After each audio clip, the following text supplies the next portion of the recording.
ahangaha twaje kuri pisine, murabibona rwose turi ku mazi, turi kuri pisine. Ejo twari twakoze siporo ya gym, twari twakoze siporo ya gym.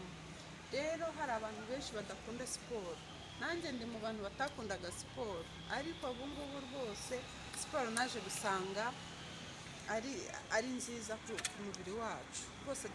Siporo ni nziza, ituma utarwara rubagimpande, imitsi ikora neza, utarugira ikibazo cy'imitsi rwose, amaraso agatembera neza, kandi noneho ntabwo usaza imburagihe,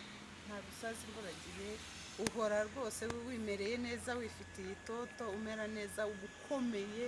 Urumva twari twarahishwe byinshi, ntabwo twari twarasobanukiwe akamaro ka siporo. Noneho rero mu mazi hano kuri pisine rwose uba urimo gukoresha, iyo urimo koga uba ukoresha umubiri wose, ingingo z'umubiri zose ziba zirimo zikora.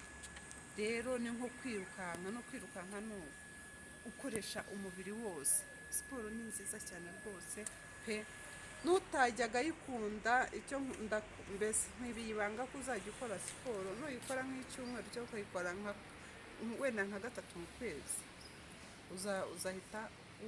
uzahita wumva ko wari warasigaye inyuma rwose. Mureke twitabire, twubake umubiri dukora siporo, mbese twirinde indwara. Siporo nanone rega ntabwo ari ukuvuga ngo idufasha kudasaza vuba, iturinda n'uburwayi bw'umubiri, ukazingama ukamera ukuntu kumva. Ariko iyo ukora siporo uhorana umucyo rwose ukomeye, umva n'umuntu agira ngo ntabwo uhora uri umwana. Kubera iki? Ingororangingo. Hanyuma rero kadukomereza uyu munsi, ni n'umunsi wa siporo, nari nabyibagiwe, ni umunsi wa siporo. Ubu ngubu naje rwose ngewe nirukanka mpita ngera hano kuri pisine. Ubu ngubu mu kanya ndaza koga.